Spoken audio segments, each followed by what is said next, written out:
Hi guys and welcome to Siska Stitching. In this video I'll be showing you guys how to make a reversible waterfall jacket, and I will be using an African print fabric for it. So I decided to use two different colors of the same pattern of African print fabric to achieve this, and I actually liked how well it turned out. So I'm going to show you the cutting process, the drafting process, the cutting process, and of course the techniques I use to join the pieces together to make it end up the way it is looking very neat. So guys, if you're new to my channel, welcome. If you're an old subscriber, I say welcome back. Please click the subscribe button, and also please click the notification bell so you get notified whenever Siska Stitches post new videos. And now we can go ahead and begin the tutorial process. So guys, here are my patterns, front and back. This is the fabric I'll be working with, the same pattern but of contrasting colors. So I have my back and front pattern, and we'll be working with the back first. So my pattern is placed on fold. I pin it down so it doesn't move around, and then what I'm going to do is to draw the shoulder line. And the reason why I am doing that is because I want to adjust the neck depth for the back of this jacket to be 1/2 inch in depth. That is what I want. You can go with a maximum of 0.75 inches. That's up to you. So I just connected the point all the way to the shoulder, with a French curve to have that neck curve.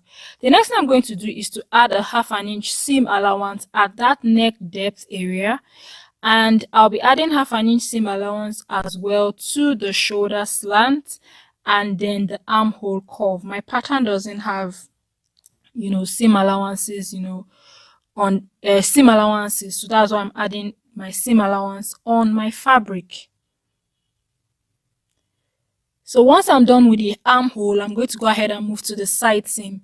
So guys, I want this jacket to be sort of a little bigger, so I'm adding 1 inch extra to that, and then I'm going to add my seam allowance of 1/2 inch. So basically everywhere my seam allowance is 1/2 inch, just that I'm adding a little extra for the body of this pattern, so it's sort of like a little bigger. So I've added that to the waist, to the hip, and what I'm going to do is to connect the points all the way hip to waist, and then waist to my bust. So after we are done with this, the next thing we're going to do is to extend the length of this jacket. Now, I don't want the jacket length to be up to my hip, so I'll be extending it to my knee area, and that will be 39 inches in length. Not exactly my knee, just a little bit above my knee. And I'm adding a 1/2 inch seam allowance to that. So I'm just going to go ahead and mark another point so I end up with a straight line, and then I get my straight ruler and join the points. So once we are done with these guys, I'm going to take my measurements at my hip, the entire measurement plus seam allowance, and whatever I have there, I'm going to mark that same point at my knee area at the bottom here. That's what I'm going to do. So you guys just do the same thing. If you follow this, you're going to end up with a very well made jacket. So I'll join the points knee to hip. Now I want to pencil this jacket. I don't want it to be straight, so what I'm going to do is take off 1 inch from that point, from that edge, and then I'm going to join it all the way to my hip. Then I'll get my hip curve now and curve it out.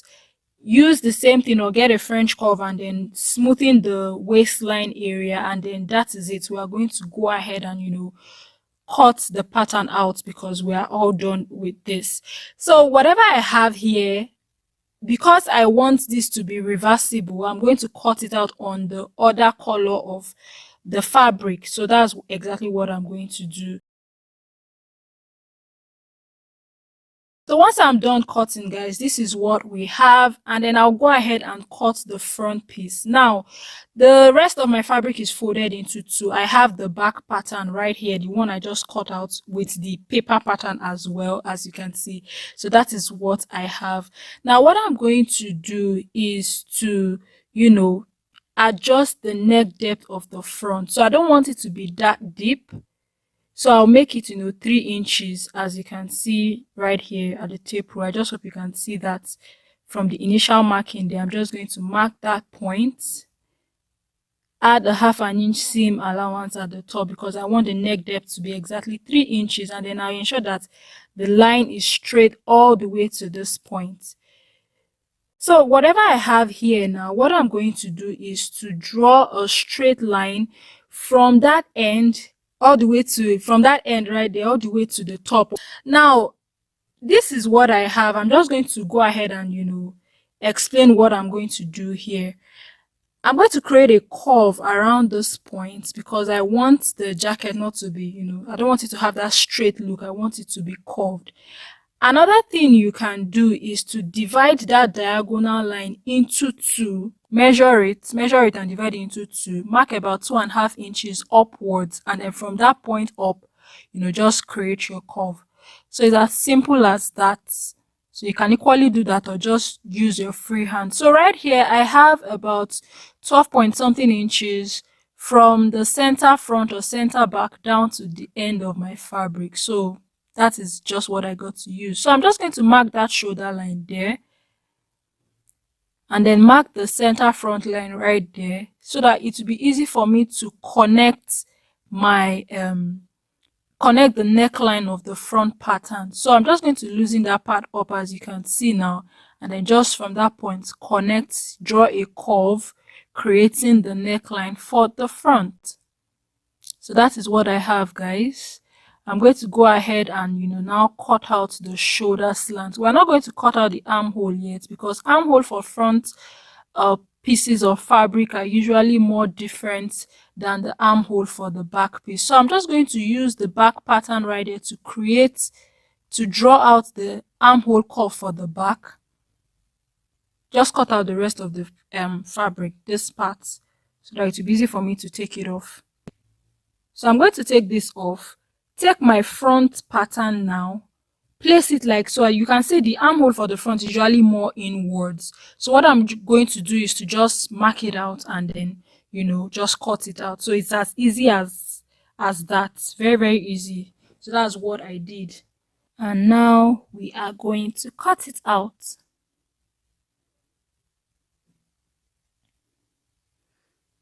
So next thing is to just, cut out the rest of the fabric, and that is it, guys. That's exactly what we're doing. So once we are done with this, we have the front, we have the back. The next thing I'm going to do is cut it out on this green fabric. Use the yellow fabric as pattern that we have cut out as pattern and cut it on the green fabric. Now that we are done, I want to go ahead and do dart transfer. This is very, very important because I don't want to have to start measuring my darts from the beginning. What I'm going to do is just place the pattern on the fabric, ensure that it is aligned properly, seam allowances are okay, and then I'm just going to use office pins to pass the office pins through the dart points from the paper to the fabric, as you can see. So this is what I have, and then what I'm going to do is just flip that right over. So wherever the pins are sticking out, I'm just going to get my straight ruler and use that to connect the points. So that is exactly what I'm going to do, connect the points. So once that is done, guys, I'm just going to take out the pattern.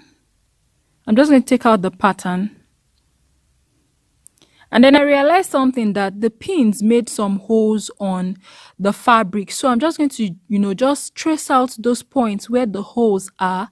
Of course, it's going to be the dart now on the other side of the fabric. And then what I'm going to do is just connect the points. And that is it. If holes were not created on your fabric, please just use your pattern paper, place it on your fabric, and then just use that to trace out your darts.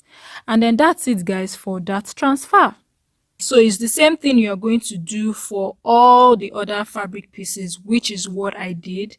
Like for this one now, I just used the back and just use it to transfer that from this fabric to the other fabric, and that was it. It just made things much more easier for me instead of trying to measure and draw out the darts and all that. So that's exactly what I'm doing. So now I'm transferring darts from fabric to fabric. So I just use office pins to mark the dart points, and then just went ahead and turn it, flip it the other way around and then trace it out. So that's it for that transfer, be it from pattern paper to your fabric or from your fabric to your fabric. It follows the same principle. Just ensure that your fabric or your whatever you're using, it is aligned properly with your fabric, and then you can easily just trace that out. And this is what we have right here.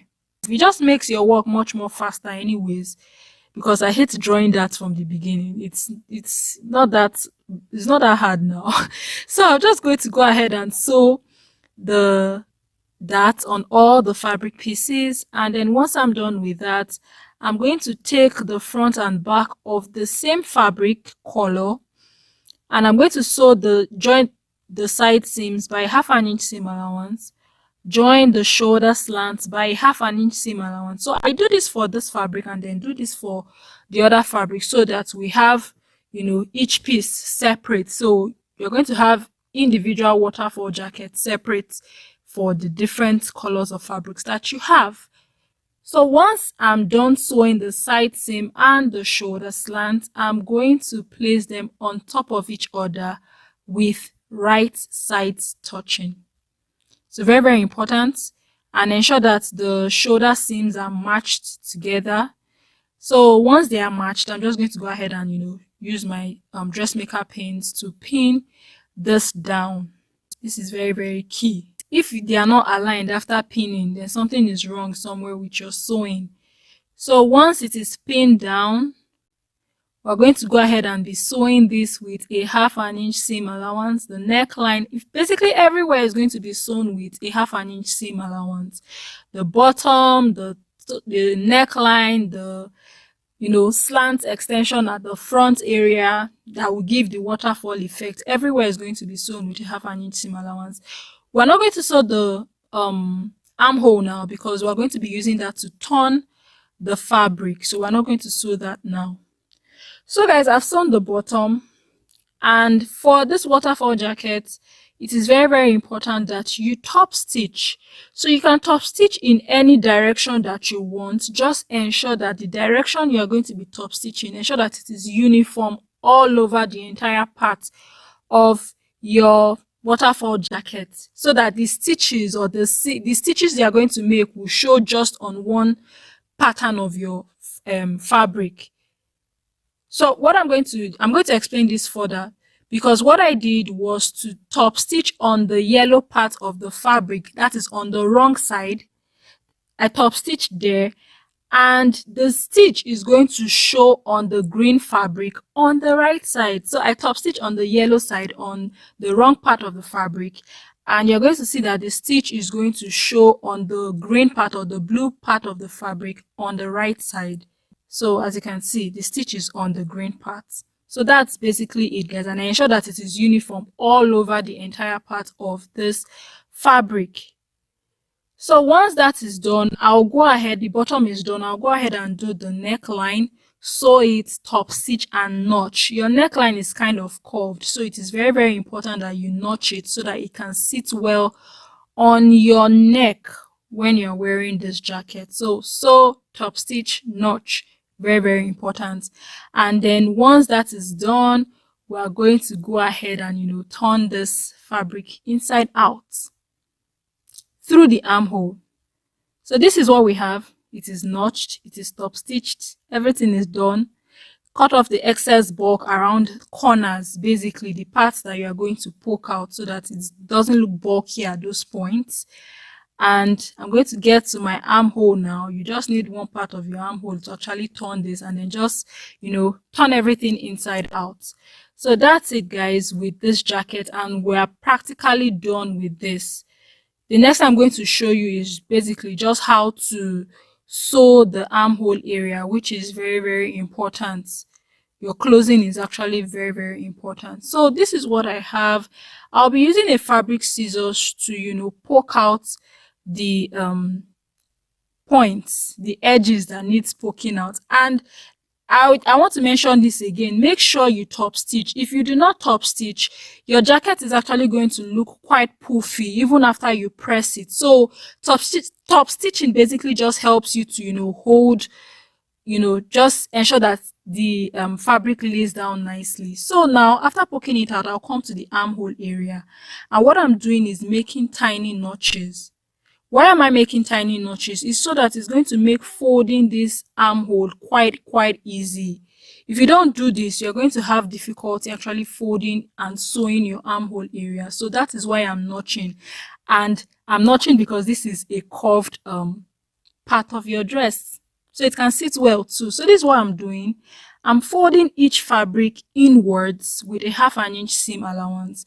Ensure that your shoulder seams are matching on both fabrics or for both fabrics, and just pin it down.